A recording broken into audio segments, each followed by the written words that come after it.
नमस्कार दोस्तों, हिंदू धर्म की इस चैनल में आप सबका स्वागत करता हूं। धर्मो रक्षति रक्षितः, यानी अगर आप धर्म की रक्षा करते हैं तो धर्म आपकी रक्षा करेगा, ऐसा महाभारत में लिखा है। तो दोस्तों, आज मैं आपको श्रीमद् भगवत गीता के बारे में कुछ बातें बताऊंगा। वैसे तो भगवत गीता में 18 अध्याय है, लेकिन इसमें से कुछ एक दो अध्याय के बारे में आपके साथ मैं शेयर करूंगा।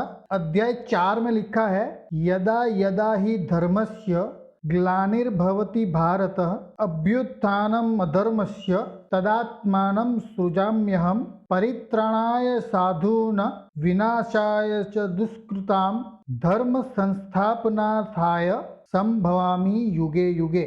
इसका मतलब है कि हे भारत, भारत यानी अर्जुन का नाम है भारत, हे भारत, जब जब धर्म की हानि होगी, चारों तरफ अधर्म होगा, तब मैं आता हूँ साधु संतों की रक्षा के लिए और दुष्टों का नाश करने के लिए और फिर से धर्म की स्थापना करने के लिए मैं हर युग में जन्म लेता हूँ। यानी ये आप सोचिए, ये कलयुग है तो भगवान का कल की अवतार होगा। फिर गीता के 17वें अध्याय में लिखा है कि अगर आप तप, यज्ञ, दान सब परफेक्ट विधि से अगर आप करते हो लेकिन श्रद्धा से नहीं करते हो, तो ये सारे कार्य ये लोक में नहीं, परलोक में भी किसी काम के नहीं है। ऐसा भी गीता में लिखा है, ये 17वें अध्याय में लिखा है। तो उसमें से चलिए मैं आपको दान के बारे में कुछ बातें बताऊंगा, कुछ रोचक बातें बताऊंगा जो भगवत गीता में लिखी है। दान 3 प्रकार के होते हैं, सात्विक दान, राजस दान और तामस दान। सात्विक दान में क्या होता है कि अगर आप जो दान करते हो वो अच्छी जगह पे, अच्छे समय पे, सुपात्र को अगर आप दान करते हो तो उसे सात्विक दान कहते हैं। सात्विक दान यानी आपको किसी को शोमैनशिप करने के लिए दान नहीं करना है। आप दान कर रहे हो तो इनकम टैक्स बेनिफिट के लिए आप दान कर रहे हो तो वो भी कुछ काम का नहीं। बदले की भावना से, यानी एक्सचेंज में यानी क्या कि भगवान मेरा ये काम आप कर दो तो मैं आपको नारियल चढ़ाऊंगा या 101 रुपये दूंगा। तो यकीन मानिए दोस्तों, भगवान को पैसे की जरूरत नहीं है। फिर दूसरा दान है राजस दान। राजस दान में संकोच में अगर आप कोई दान करते हो, यानी आप दान करोगे नहीं करोगे ऐसा आप सोच रहे हो, आपके अंदर ऐसी भावना आती है कि भाई मैं दान करूं या ना करूं, ऐसी भी अगर आपके मन में ये भावना होगी तो उसको राजस दान कहते हैं, तो उसका भी कोई मतलब नहीं है। फिर तीसरा है तामस दान। तामस दान यानी गलत समय पे, गलत जगह पे कुपात्र को अगर दान करते हो तो उसे तामस दान कहते हैं। दोस्तों, कुपात्र के बारे में मैं आपको थोड़ा डिटेल में बताऊंगा।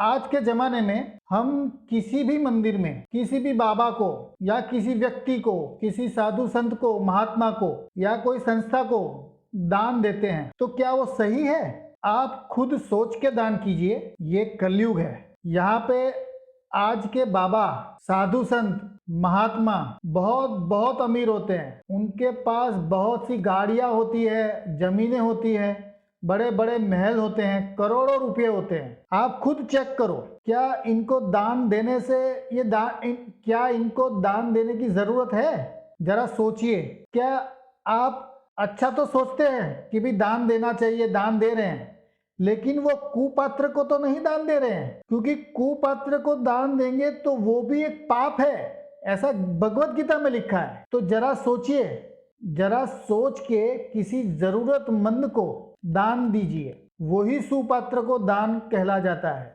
और यही भगवत गीता में लिखा है कि सुपात्र को दान दीजिए। तो चलिए दोस्तों, नेक्स्ट टॉपिक पे चलते हैं, वो है ज्योतिष शास्त्र, कुंडली शास्त्र, कुंडली विज्ञान। ज्योतिष शास्त्र के 2 प्रकार होते हैं। एक है गणित ज्योतिष, इसमें जन्म कुंडली बनाई जाती है। इसमें समय और स्थान के हिसाब से ग्रहों की स्थिति की गणना होती है, ग्रहों की स्थिति की कैलकुलेशन होती है, इसको गणित ज्योतिष बोलते हैं। और दूसरा है फलित ज्योतिष। फलित ज्योतिष में यही जो गणित ज्योतिष का जो कैलकुलेशन जो किया, इसी कैलकुलेशन के बेस पे, इसके आधार पे जो भविष्य फल बताया जाता है, भविष्य कथन बताया जाता है, उसे फलित ज्योतिष कहते हैं। एक बात याद रखिए कि जिसका ज्यादा अनुभव या ज्ञान उसका उतना सचोट और सही भविष्य कथन। हाँ, मगर जो ज्योतिष विधि के नाम पे, उपाय के नाम पे अगर आपसे पैसे मांगते हो तो समझ लीजिए वो अपना फायदा देख रहे हैं। ज्योतिष शास्त्र में मैं आपको आज 9 ग्रहों के बारे में, उसके बीज मंत्र के बारे में, कौन कौन से बीज मंत्र हैं और वो ग्रहों के देव कौन है, देवता कौन है, वो मैं आपको बताऊंगा। तो चलिए मैं पहले ग्रह से स्टार्ट करता हूं। पहला ग्रह है सूर्य ग्रह। उसका बीज मंत्र है ओम सूम सूर्याय नमः।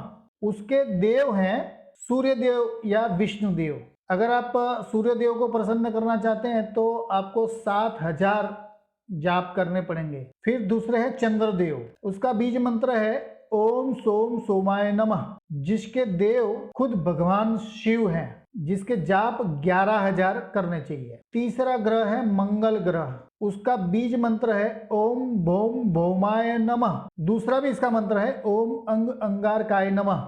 इसके देव हनुमान जी हैं, जिसके जाप 10000 करने चाहिए। चौथा ग्रह है बुध ग्रह, जिसका बीज मंत्र है ओम बुम बुद्धाय नमः, जिसके देव दुर्गा माँ है और गणपति भी है, जिसका जाप 9000 करना चाहिए। फिर पांचवा ग्रह है गुरु ग्रह। उसका बीज मंत्र है ओम ब्रुम बृहस्पतये नमः, जिसके देव विष्णु जी है या ब्रह्मा जी भी हैं, जिसके 19,000 जाप करने चाहिए। अगला ग्रह है शुक्र। उसका बीज मंत्र है ओम शुम शुक्राय नमः, जिसके आराध्य देव हैं लक्ष्मी जी, देवी हैं लक्ष्मी जी। उसके 16,000 मंत्र करने चाहिए। सातवां ग्रह है शनि ग्रह। शनि ग्रह जिसका बीज मंत्र है ओम सम शनैश्चराय नमः, जिसके देव हैं भैरव जी, जिसके जाप 23,000 करने चाहिए। आठवां ग्रह है राहु देव। उसका बीज मंत्र है ओम राम राहवे नमः। उसके देव हैं सरस्वती माता जी। उसके जाप जो है 17,000 जाप करने चाहिए। नौवां ग्रह है केतु देव, केतु ग्रह। उसका बीज मंत्र है ओम केम केतुवे नमः, जिसके देव हैं गणेश जी और जिसके जाप 19,000 जाप करने चाहिए। प्लीज ध्यान में रखिए दोस्तों कि ये जाप जो है वो पूरी श्रद्धा से कीजिए, समय निकाल के कीजिए, तो ही इसका लाभ होगा। एक सजेशन, एक एडवाइस मैं देना चाहता हूं कि न्यूज़पेपर पे, मैगजीन में, कोई बाबा टेलीविजन पे जो भविष्य कथन करते हैं उसके ऊपर बिलीव करके अंधश्रद्धा मत पालिए, क्योंकि वो लोग जनरल प्रिडिक्शन करते हैं जो आपकी कुंडली के हिसाब से नहीं होता है, तो वो आप देखना बंद कर दीजिए। मैं ज्योतिष शास्त्र के बारे में, कुंडली विज्ञान के बारे में और आप अपनी कुंडली खुद देख सकते हैं, उसका पूरा वीडियो फ्यूचर में मैं बनाऊंगा। तो चलिए नेक्स्ट टॉपिक पर चलते हैं। अभी हम बात करेंगे तिलक के बारे में। तो तिलक, कौन सा तिलक करना चाहिए,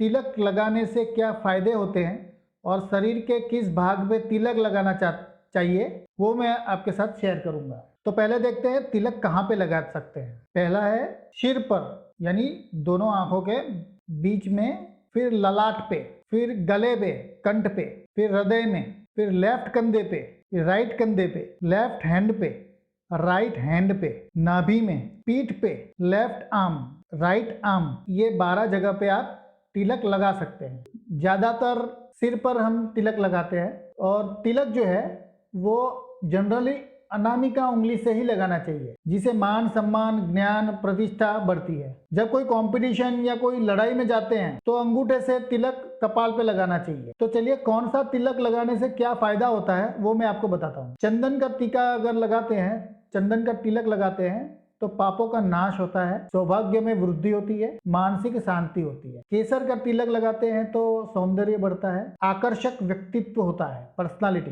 धन और आरोग्य। कुमकुम का तिलक लगाने से तेजस्विता आती है, एनर्जी, शक्ति बढ़ती है। हल्दी का तिलक लगाने से स्किन के रोग में वो उपयोगी है। दही का भी तिलक लगाते हैं, दही का तिलक लगाते हैं तो चंद्र मजबूत होता है और शीतलता रहती है। इतर का भी तिल लगाते हैं, परफ्यूम जिसको बोलते हैं, उससे शुक्र मजबूत होता है, प्रसन्नता रहती है, अट्रैक्टिवनेस हो रहती है।